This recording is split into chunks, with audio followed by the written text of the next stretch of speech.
Pemirsa, masih bersama saya Syifa Aulia dalam Berita Kaltim hari ini. Kembali kami sampaikan 3 berita utama Kaltim hari ini.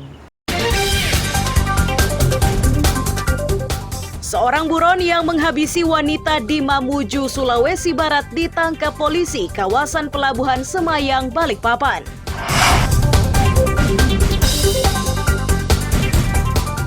Warga Samarinda resah menyusul kelangkaan gas melon di pasaran.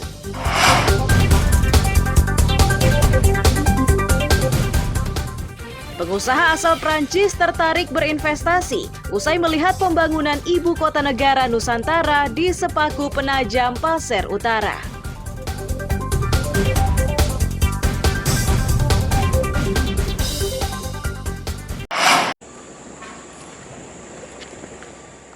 Lahan campuran atau mixed use di IKN inilah yang jadi perhatian delegasi Prancis saat berkunjung. Kawasan ini dinilai penting karena akan menjadi pusat fasilitas umum dan komersial.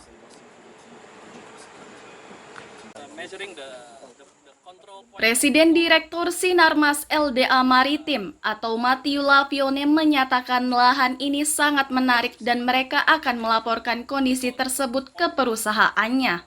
Ia pun berharap mereka bisa berinvestasi di kota masa depan tersebut. Sementara Deputi Bidang Pendanaan dan Investasi Otorita IKN Agung Wicaksono menyatakan peran swasta sangat dibutuhkan untuk pengerjaan proyek IKN. Bahkan tidak hanya sekedar membangun, namun negara juga membutuhkan pengelolanya.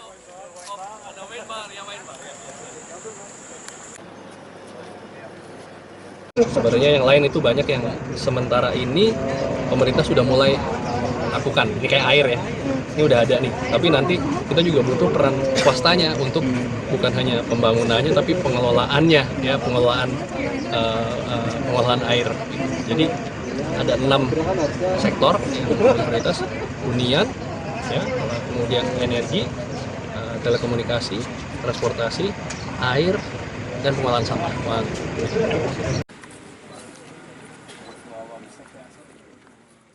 Perwakilan Prancis ini merupakan satu di antara negara yang akan memberi dukungan kepada Indonesia untuk membangun ibu kota negara Nusantara di Sepaku Penajam, Pasir Utara.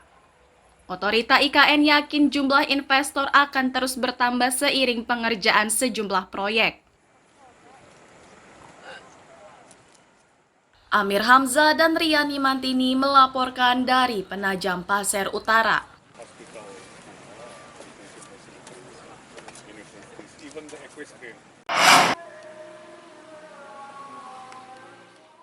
Posko Pemilu 2024 bentukan Kejari Penajam Pasir Utara didukung berbagai pihak. Pemerintah kabupaten dan kepolisian meyakini kehadiran posko Kejari ini akan mempersempit ruang gerak bagi orang atau kelompok yang ingin melakukan pelanggaran pemilu. Sekretaris Daerah Penajam Pasir Utara Tohar menilai langkah yang dilakukan Kejari merupakan sikap terbuka penyelenggara pemilu. Meski pengamanan pemilu bertambah, namun Tohar menghendaki petugas di posko ini tidak menangani perkara pemilu. Hal itu untuk menguatkan jika pelaksanaan pemilu 2024 di Penajam Pasir Utara berjalan jujur dan adil.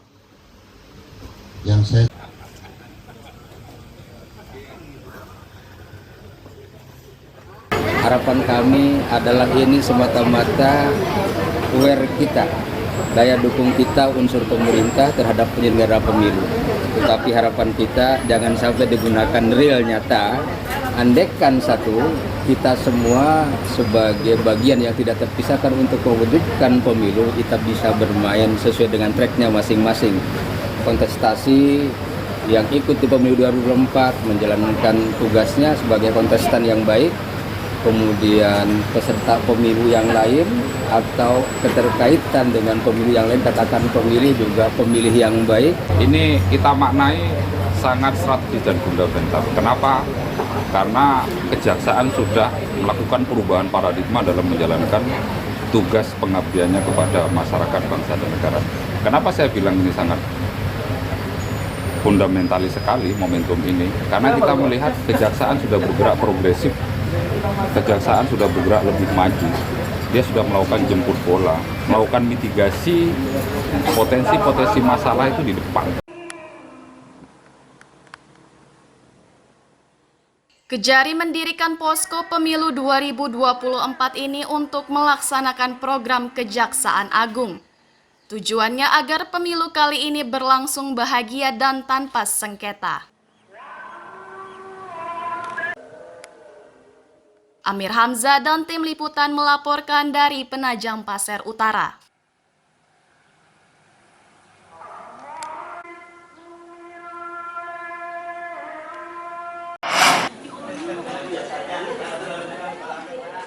Seratus peserta dari kalangan pelajar hingga organisasi kepemudaan di Balikpapan diberi bekal pengetahuan IMTAK atau Iman dan Takwa oleh Dinas Pemuda dan Olahraga Provinsi Kalimantan Timur. Metode pembinaannya diberikan melalui diskusi dengan menghadirkan sejumlah tokoh agama dan tokoh pemuda. Nah ini bisa kita lihat, iman itu naik turun. Kepala Dinas Pemuda dan Olahraga Provinsi Kaltim Agus Hari Kesuma menyatakan, pembinaan kepada generasi muda merupakan salah satu tanggung jawab Dispora. Pembinaan ini akan digelar di semua daerah di Kalimantan Timur. Provinsi Kalimantan Timur tahun 2023. Pemuda, siapa kita? Pembinaan ini diperintahkan ke saya dari Dispora untuk melakukan terus pembinaan terhadap takwa. Karena itu bagian daripada visi dan misi untuk membina kepemudaan kita. Alhamdulillah hari ini sudah terlaksana. Di tahun ini sudah ada beberapa sesi yang telah kita. Tentunya akan kita selesaikan tugas kita ini sampai dengan habis masa tahun anggaran Desember. Mendapat materi yang berbeda membuat para pelajar bersemangat. Mereka pun cukup kritis dengan materi yang diberikan. Bahkan mereka pun mempertanyakan nasib sejumlah agama yang pernah tumbuh dan berkembang di Indonesia. Nanti secara resminya dibuka oleh Kadispora Kalimantan Timur. Jadi ketika kita bisa mengamalkan ilmu atau pendidikan agama itu sendiri, kita jadi bisa menerapkan dari kebangsaan, kemudian toleransi umat beragama, sehingga terciptanya kedamaian antar umat beragama itu sendiri. Bagus banget sih, juga materi-materinya sangat menarik dan bermanfaat. Walaupun memang ada beberapa diksi yang menurut saya ketinggian. Jadi untuk mungkin teman-teman seusia saya yang masih SMA itu agak perlu proses gitu untuk bisa memahami diksi tersebut begitu. Kalau misalnya masih tadi kurang paham tentang materi, ada yang ditanyakan nggak? Ada sih, tadi nanya soal apa bedanya agama dengan kepercayaan.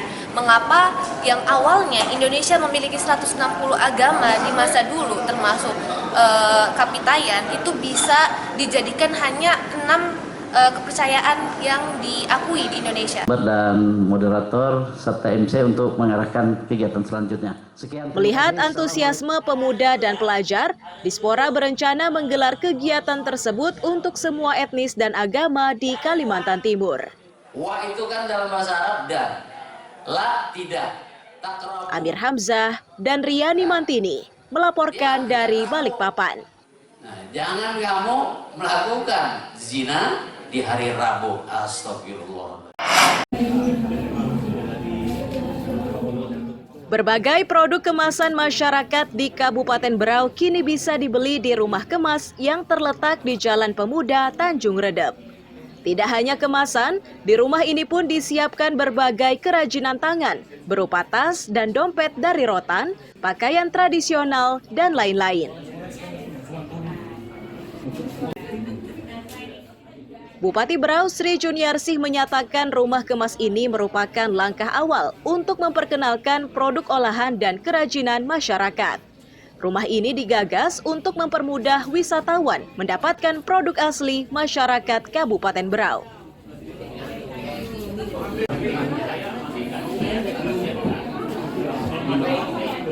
merupakan sebuah langkah awal untuk memperkenalkan produk-produk UMKM yang ada di Kota Berau. Tentunya ini akan sangat berimbang dengan pariwisata. Orang yang berwisata pasti akan mencari apa yang oleh-oleh khas Berau. Nah, ini merupakan salah satu solusi yang bisa kita suguhkan kepada para tamu ketika untuk mencari oleh-oleh dari Kota Berau. Penggagas Rumah Kemas Batiwakal menyatakan tujuan mendirikan rumah tersebut yakni mendorong ekonomi masyarakat. Mereka begitu yakin usaha kecil ini akan berkembang karena Berau merupakan salah satu destinasi wisata sekaligus kota industri batubara yang sebagian karyawannya didatangkan dari berbagai daerah.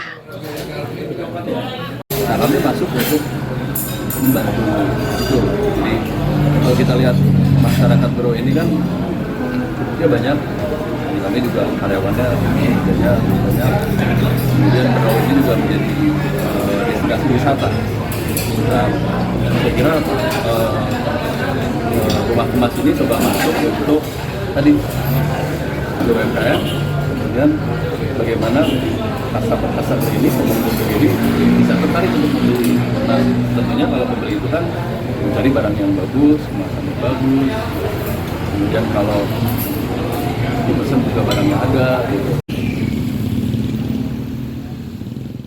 Nah, bagi Anda yang kebetulan berwisata ke Berau, tidak ada salahnya singgah di Rumah Kemas ini untuk membeli produk asli masyarakat setempat dengan mutu dan kualitas terjamin.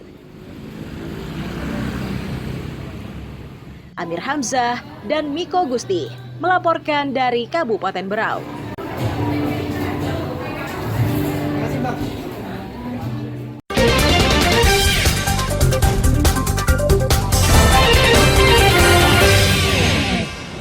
Pemirsa, berita tadi menjadi akhir perjumpaan kita hari ini. Saya Syifa Aulia, pamit undur diri. Selamat pagi dan selamat beraktivitas.